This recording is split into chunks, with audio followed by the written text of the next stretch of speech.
Hey guys, and welcome into another edition of the Roy's Boys podcast, brought to you by Carolina Electrical Services. For all your electrical needs, please call 704-320-7357 to take care of all that. We got a really fun show today with the Duke game coming up tomorrow. This will probably be the most fun we've had on here, breaking down this great rivalry and a really important matchup. So we're going to go ahead and dive right into the opening tip, which is brought to you by Rodan and Fields. For all your skincare needs, please call Joey Marlowe at 803-804-0200. And Anthony, what we're going to do in this segment is we're going to discuss our favorite memory of the Duke-Carolina rivalry in Cameron, because, of course, tomorrow's game is in Cameron Indoor Stadium. I'll let you go first with your favorite one under Roy Williams, and if you have a different one that maybe we didn't watch, I know you said something that yours is from the 90s, we can discuss about that.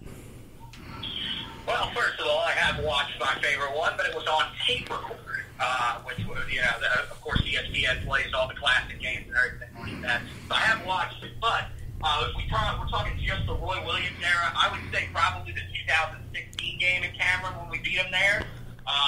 It was a game that really no one expected us to win. And I mean, the lasting image from that game is, of course, Justin Jackson celebrating after we had won the game.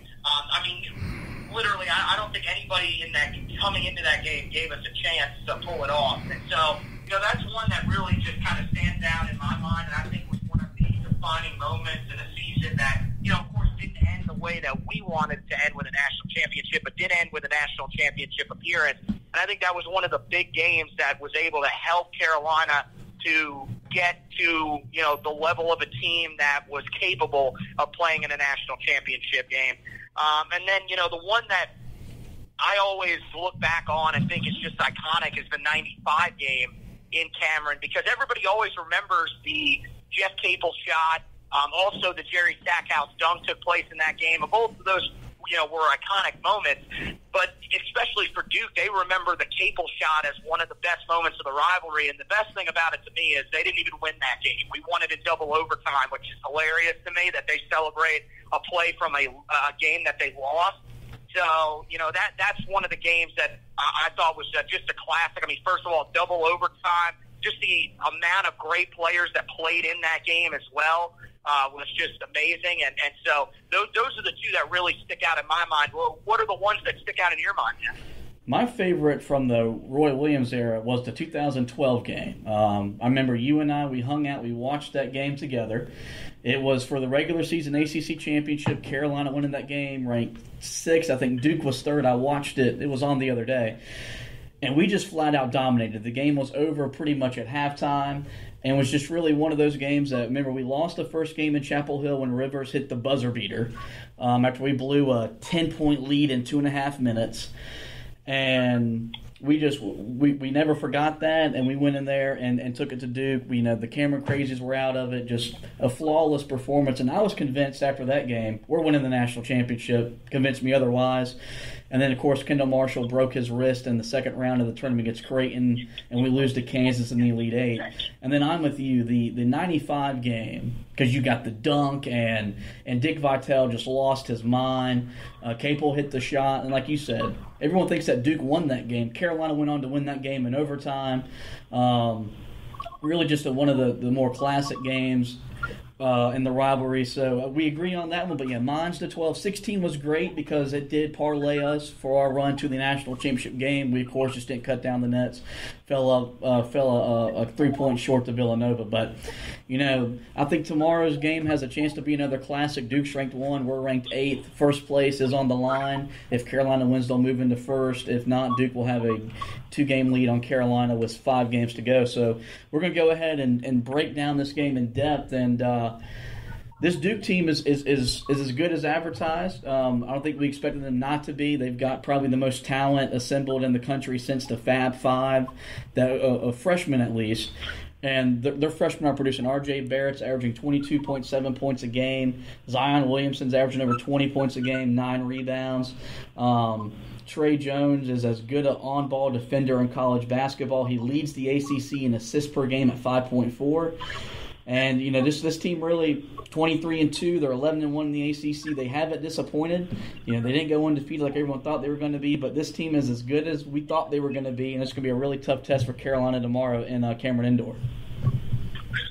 mean, you mentioned it, and one of the things that I hear everybody saying is, look, we've got to take away R.J. Barrett, we've got to take away Zion Williamson, and frankly, that's just not how it's going to work. I could live with both of those guys having good games. It's really about making sure Cam Reddish doesn't have the games that we've seen from him at times in some of these big games, as well as Trey Jones, who, we think, when we talk about the overall matchups between every, player on player, we think that him and Kobe White are all probably going to be the matchup that everybody's going to be watching. That point guard battle is going to be phenomenal. So, basically, when we look at this game, I think we know that the two guys that are leading them in scoring are going to get their points. Plain and simple. Look, if Barrett has one of those shooting nights that he's had a couple of times, then, yeah, okay, that might end up being, that would help us out. But at the same time, I don't see that happening. I think he's going to step up as well as Zion, but it's about shutting down everybody else.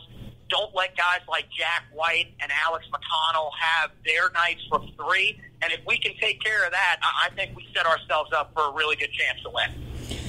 Yeah, we actually agree. I told you beforehand when we were doing prep for the show, the matchup that's going to define this game is going to be the point guards. This game is kind of like, it's got a tournament-type feel where guard play is going to drive the winner and the loser. Zion's going to do what he does. He's probably going to have some breakaway dunks. He's going to block some shots. Barrett's going to get his because he's just too gifted as a scorer. But if Trey Jones harasses Kobe White and we can't do what we want to do and we can't push the way we want to push, it's going to be really hard for Carolina to win this game. But if Kobe is able to do what he does and get to the basket and really dictate the tempo and break down Jones on the ball driving the basket, I really like Carolina's chances because we can shoot it as good as anybody in the country. And this feels like a game that Luke May and Garrison Brooks both step up in because they were really good in the 3 games last year at times. And they're going to need to be good tomorrow because Duke inside they're just as good rebounding as we are. They average 42.2. We average 42.5. And they average 7.2 blocks per game. That leads the country. So they got to bring their big boy pants in the paint because this is a big man's game. And if they don't show up, it could get ugly. But I think Kobe White's going to take this game personally because he's just one of those guys that he seems to get up for the occasion. He has that chip on his shoulder. He grew up as a Duke fan. He noted this yesterday. I don't know what happened with his recruitment, but undoubtedly, he wound up in Chapel Hill, not in Durham. I think he's going to take that with a little bit of slight and really play really well to give this team a really good chance to win. I do think we're going to see a lot Nazir Little on Zion Williamson. I think that's going to be fun. Probably two of the more athletically gifted players in the ACC and in college basketball overall.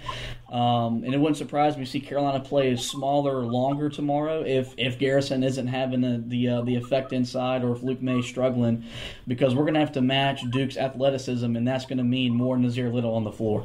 Well, I mean, one of the other things that's going to really factor into this game, and we've seen it before in the past, is Carolina once again a deeper team than Duke is. I mean, Duke, I know they bring Jordan Goldwire off the bench, and then there's a couple other guys in McConnell, and I think that's really it. That's really as deep as they go because Jack White, I believe, is a starter if I remember correctly. But I when I look at this game, one of the other main things that has to happen for Carolina is they cannot let this Duke team get out and run. They've got to limit the turnovers in this game, and for the most part, as we've gotten into conference season, especially here lately, we've done a good job of making sure that hasn't happened. But the thing is that if things start getting, where we start turning the ball over, if we get a little bit sloppy, I wouldn't mind seeing, Seventh Woods come in because most of the time Kobe White has been the guy that's, had some moments where he started to turn the ball over. Seventh Woods can come in, slow it down just a little bit because if you let Duke get in transition, this team's different. This team runs very similarly to Carolina at times. I'm not saying on the same level. I think when Carolina runs, they're one of the toughest teams in the country. But when Duke gets out in transition, it's hard to slow them down, especially with the guys that they have this year. You talked about the athleticism of Zion Williamson. R.J. Barrett has done a good job getting out in transition, and that's also where Cam Reddish has done a lot of his damage. So we've got to be really careful with that, limit those turnovers, and I think we'll be fine. And, you mentioned Garrison Brooks. Remember last year, we said it, Garrison Brooks, that was his best game of the year was against Duke.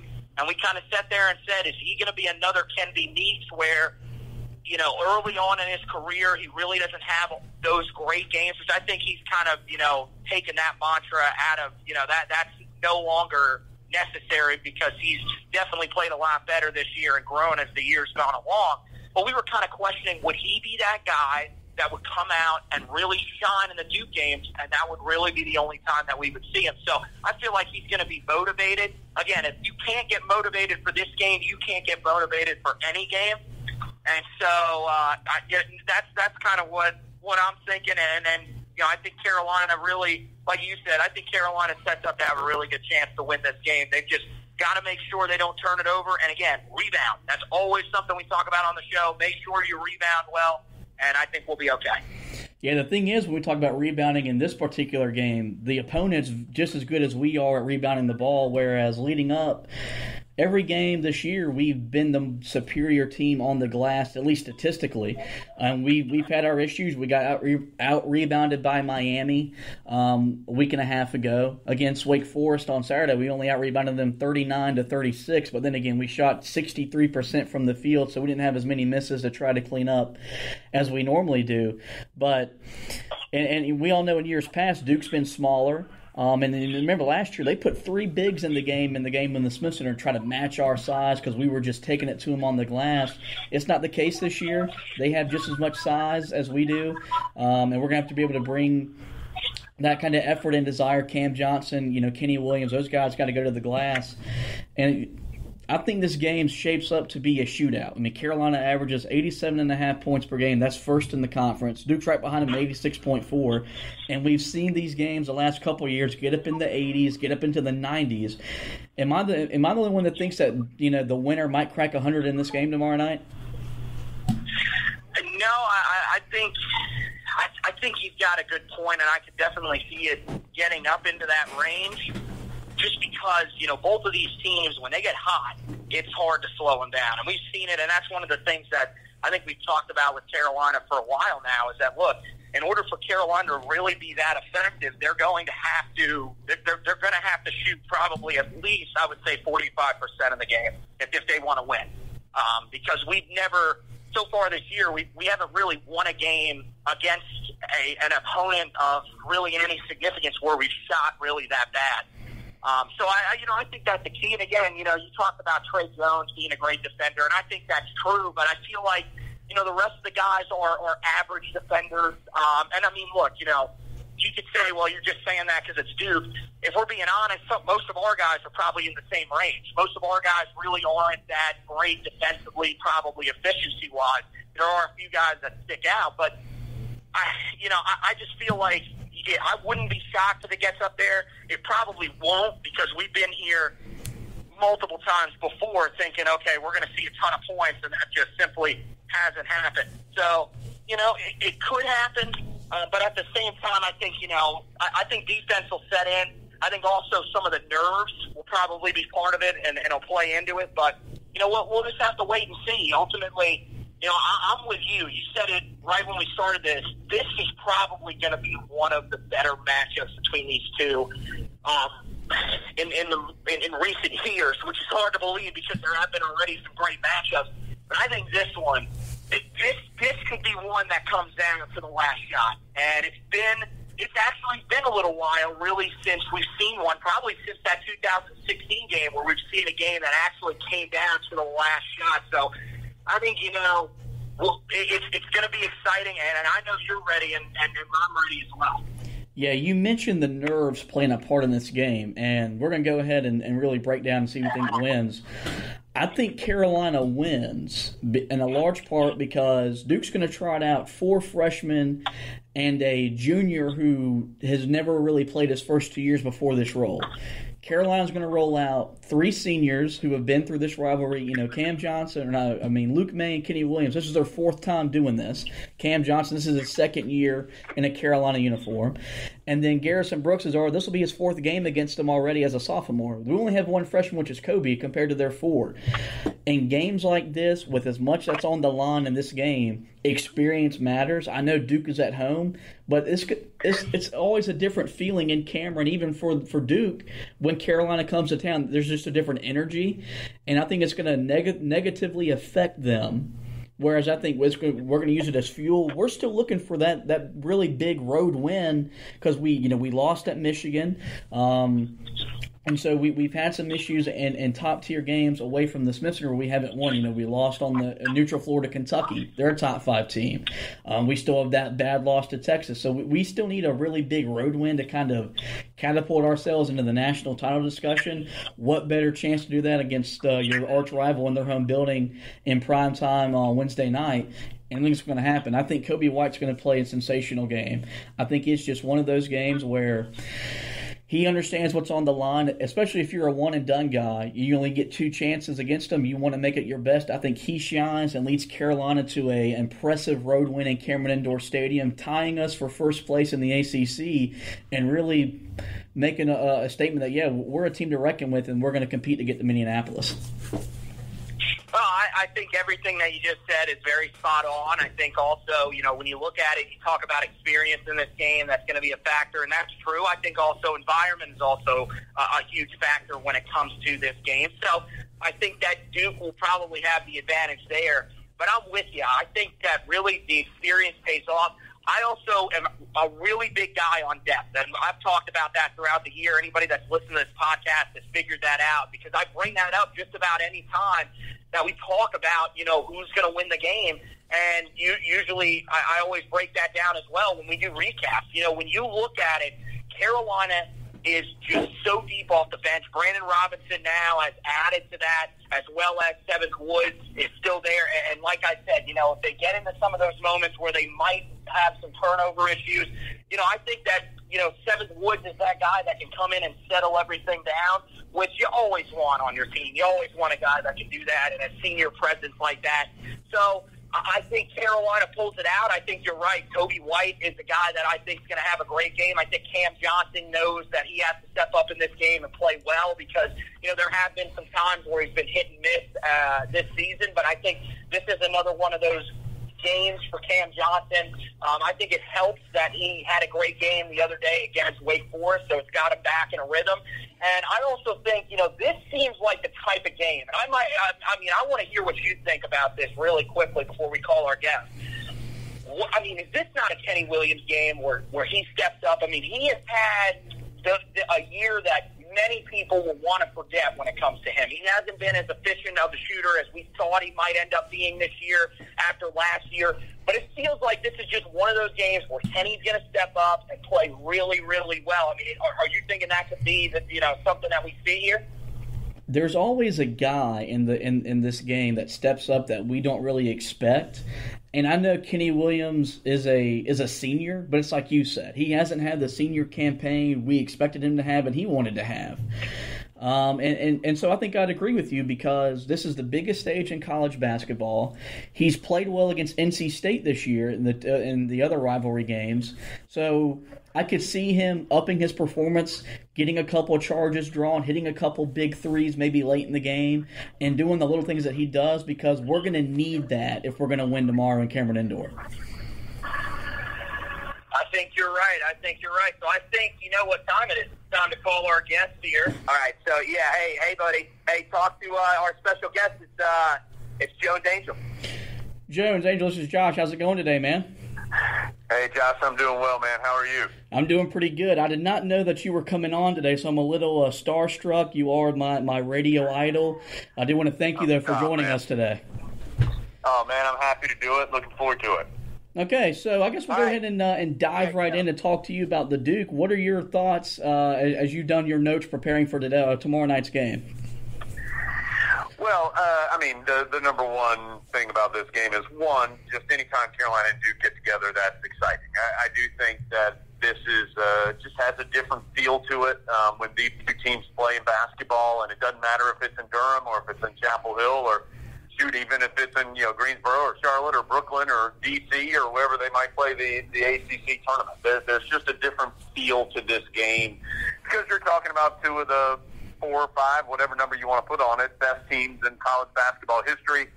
And of course, the fact that they are so close together and kind of all the basic storylines that we know. But there is a different feel to this, and that's always, to me, the number one story. Number 2 is, Duke's just really, really talented this year, and that doesn't come as a surprise to anybody. They've got those 4 freshmen who are all just really terrific players. But also, I think Bolden's played well for them. Delarier's given them some nice minutes down low. So they do have some guys who have been around a couple years who are good players as well. But they overwhelm you with talent. And to me, the big difference between last year's Duke team and this year's Duke team, so I thought last year's Duke team was really good. This is a really good defensive team, and it's not necessarily because they are super sound defensively or that they always are in the right place or they always hit their rotations just right, but they're so athletic that they can make up for a lot of mistakes that they may make on the defensive side. And that's why they're averaging, more than 10 steals a game and lead the league in steals and blocks and get so many runouts and big dunks off the defensive steals or offensive mistakes from the opposition. So from Carolina's side of things, they really need to play well and need to hold on to the basketball. That to me is one of the big keys, is for Carolina not to have sloppy mistakes and particularly turnovers that lead to runouts for the Blue Devils. Yeah, I think. Go ahead, Anthony. Go ahead, man. No, you're good. You mentioned it right there. You said, turnovers were a big thing that we had to avoid. Now, I feel like you're right about that. People are going to want to speed this game up, and that's what Carolina has done for so many years. But this year's Blue Devil team is different. Do you think that, for Carolina to win this game, they still have to try to play at that higher pace and get out in transition? That's a great question, and I'll be fascinated to watch how Carolina plays this game. And, of course, these two teams play again in just a couple of weeks. So, they're going to see each other twice in a 6-game span. And I don't always think that the Tar Heels play exactly the same way in the 2 games. And maybe you learn something from the first game and approach the second one differently. But, Carolina wants to do what it wants to do. And that's something that Roy Williams has always prided himself on and his teams on, is that, he wants to dictate the way the game is played as best as possible. That's not always possible to do. You saw it against Virginia, for example. The Cavaliers do a great job of slowing the game down. But I think Carolina would like this to be an open floor game. They would like to run up and down. They would like to be able to guard Duke in the man-to-man. Now, if that stuff is really leading the Tar Heels down a negative path, then maybe they switch things up. And Roy Williams, while I do, I'm going to kind of talk out of both sides of my mouth here, I do think that that's how he wants to do it, but I also think that he gets an unfair reputation of someone who doesn't adjust or isn't capable of being flexible as a coach. And I think you're even seeing it just in total with this year's team. This is not a usual Carolina team as far as the makeup of the team, how they like to attack you. They're shooting so many more threes than they traditionally have, and because that's the way this team can best be successful. And so, yes, I do think they're going to want to get up and down. They're going to want this to be a high-possession game because that's how they're comfortable playing. But I also think Roy Williams is smart and he likes to win. And so if that's not helping them or giving them the best chance to win and he makes that determination, then I certainly think Carolina is going to be flexible in how they approach it. That's all great answers. Jones, I do want to ask you, Duke has a freshman named Zion Williamson. You might have heard of him. Maybe you haven't. Roy Williams called him yesterday a different bird. How do you think we're going to handle him tomorrow? And is this a game that we may employ the zone if we can't effectively guard him in the half court?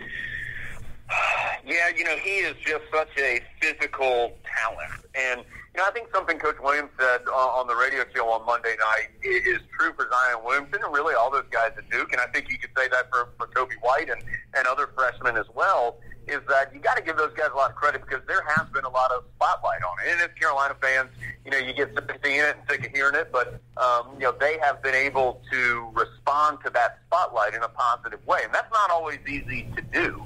And so I do think you have to give those guys credit for that. And, when Coach Williams calls him a different bird, that's not a negative term. I think he's just meaning, that he's in a different class athletically with his size. And so, how do you try and slow him down? I think you try to force him to shoot jump shots as best you can. Don't let him drive to the rim. keep him off the offensive glass, and try to keep him out of transition. Now, all those things are easy for you and me to sit here and say. It's a lot harder to actually put into action. And so, will Carolina play zone? Certainly the Tar Heels have that capability. We haven't seen it a ton. I think really the only game where Carolina played a lot of zone this year was the Pitt game at Pitt. But kind of that goes back to my last answer. Roy Williams went to zone because he didn't feel like his guys were guarding anywhere close to the way he wanted in the man-to-man. And so they went to zone and had success that particular game. So, again, I don't think Carolina's going to start this game in zone. But if it becomes something that Roy Williams feels like that gives them the best chance to win the game, then maybe they go that way. One of the main things that I always talk about, Jones, on the podcast when it comes to Carolina and how they stack up, especially in some of these bigger games, is when I look at the depth. And, again, Carolina seems like they have the advantage depth-wise. Is that kind of what you're seeing as well? And just talk about really one of the guys that we think has set up really so far this year, and Brandon Robinson. He's been fantastic, hasn't he? No doubt, and I do think Carolina's depth is one of its strengths, but I also think the Tar Heels aren't at full capacity right now because Leaky Black, to me, was such an important part of this team, and as far as we know, Leaky will not be available in this game against Duke. I haven't heard anything differently, and kind of the way that we're approaching it is until you hear differently, just assume he's not going to go. And so when you lose Leaky Black, you just lose so much versatility, and he can give you so many different looks. He can play so many different positions, and no, he was not scoring 20 points and getting 10 rebounds every single game, but I thought he really gave Carolina some flexibility off the bench. And you mix in the fact that Sterling Manley's missed, almost 15 consecutive games now, and so you lose some of your reserve size as well. And so, yes, Carolina is still able to bring some quality players off the bench, and I'll talk about Brandon in a second. But they're not as deep as they would like to be or they hope to be because of some unfortunate injuries, and you certainly hope those guys are going to be back sooner than later. But to your point, Brandon Robinson, Nasir Little, and Seventh Woods are going to play a lot off Carolina's bench. And Carolina needs those guys to not just come in and keep the level of play the same. They need them to provide something positive when they enter the game.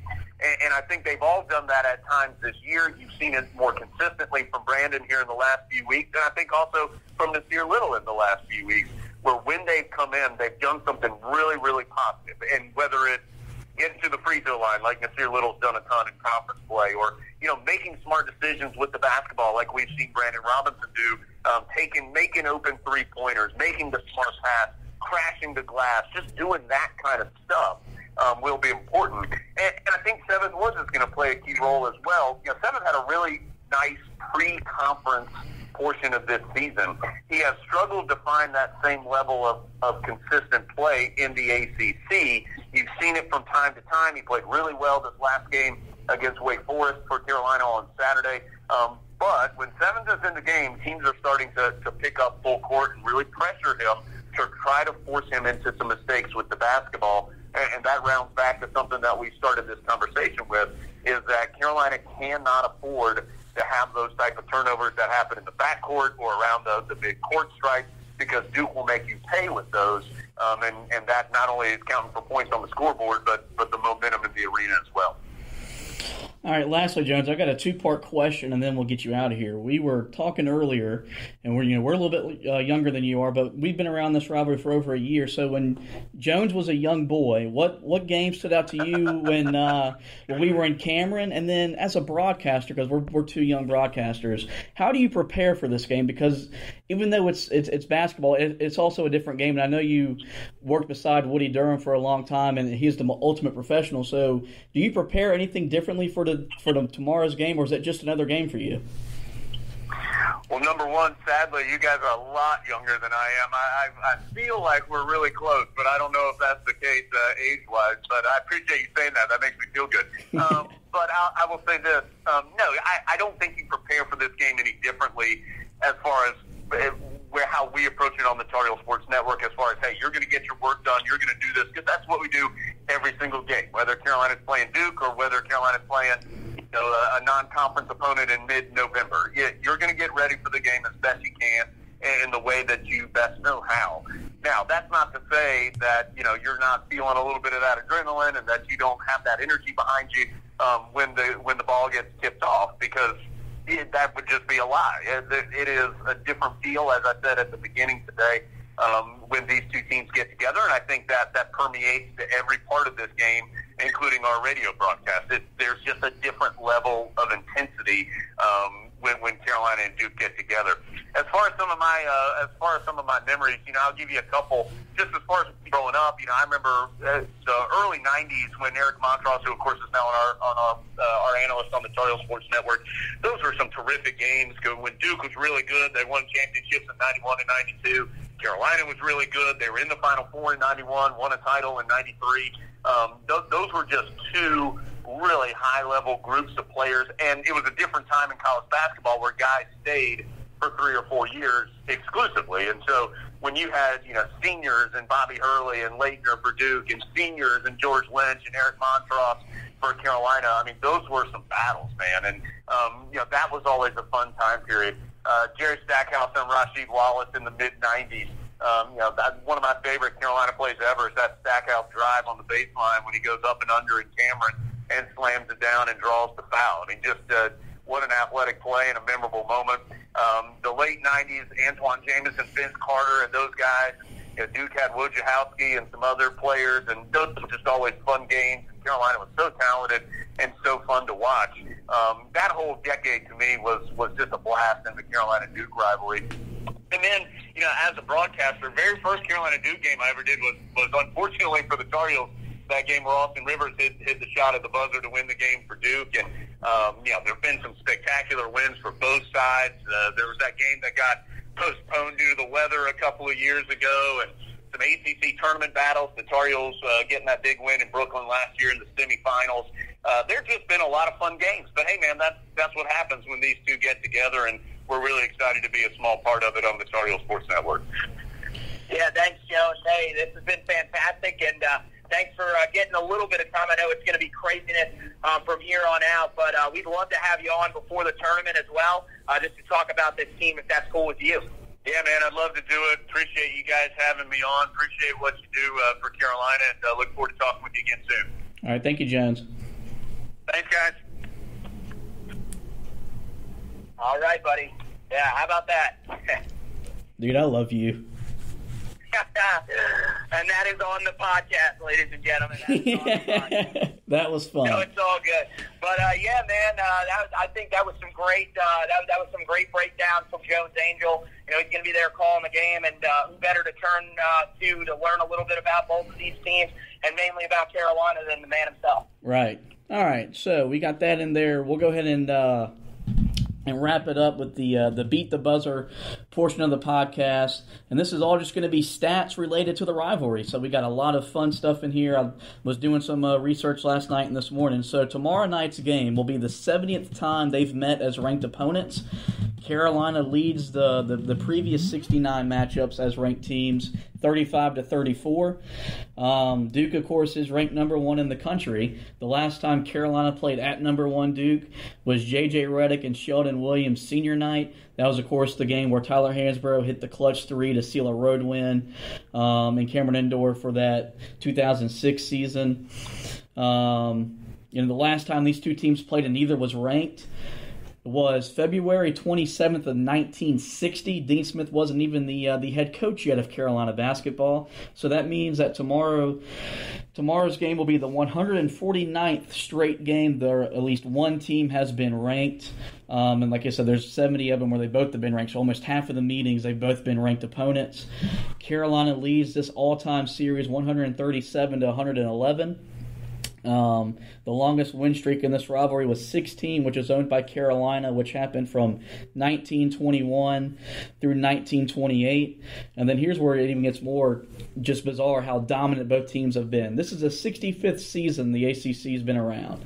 The two teams have combined to win 49 regular season ACC championships. And then in the ACC tournament, they've combined to win 38. So over 2/3 of the regular season and well over half of the conference championships, these two programs have combined to win. That's what separates this rivalry from Army, Navy, Ohio State, Michigan, Auburn, Alabama is they've both been dominant in the conference, and then of course in college basketball that relegates to being dominant nationally and in March. And there's just something about it that you can't explain. You know, the rivalry blew up really, I guess, when ESPN came around, because you finally had TV to promote this kind of stuff. And, you know, Dick Vitale did a really good job selling this rivalry. And now Jay Billis and Dan Shulman have carried it along. And really, it's going to be another fun night. And is there anything else you want to add regarding this matchup with Duke going into tomorrow? I mean, you read off just about every stat that, you know, you can read off that's going to point to how close this rivalry is. I mean, we all see it. You know, the last, I know last year, maybe they did it the year before too. They did it where the points in the last, I think it was 50 games, something like that, between the two teams, and the numbers are just ridiculous how close these two teams are, and that's why, like you said. You talked about college sports. It's the best rivalry in sports. And if anybody doesn't think that, they don't know the rivalry, they don't watch the rivalry. And frankly, the other thing that we can attribute to it, you don't live the rivalry. Right. And it's amazing. It's just been fantastic throughout all of these years. And every year, I mean, we've seen one matchup where it was really just a blowout, and that was back in 2010. And unfortunately, we were on the wrong end of that. But other than that, we haven't seen a blowout like that in a long, long time. And again, that's not going to happen tomorrow night. I don't see that happening. Anybody that does, I don't think you've watched either one of these teams in depth. I think both of these teams are going to come out and be extremely competitive, and it's going to be another classic that I think they'll be playing back for years to come whenever it gets around this time on ESPN Classic or ESPNU. Yeah, all right. We'll go ahead and wrap it up. I do want to thank Jones Angell for coming on today and giving us some great content. You can become a subscriber through this podcast through Spreaker, iTunes, Spotify, and iHeartRadio. Of course, you know to check out the Roy's Boys blog, where you can find on Medium, Twitter, and Facebook. I'm working on the in-depth preview of this matchup right now. Also, check out Anthony's Heel Tough blog and podcast, which covers Carolina football and all the great things that Mac Brown is doing over there. So, Anthony, thank you for joining me. Thank you for bringing on the guest. I know we'll be hanging out tomorrow watching this game together. Hopefully we'll be celebrating a Carolina win about 11 o'clock tomorrow night, and just looking forward to it. I want to thank you guys for listening, and go Tar Heels.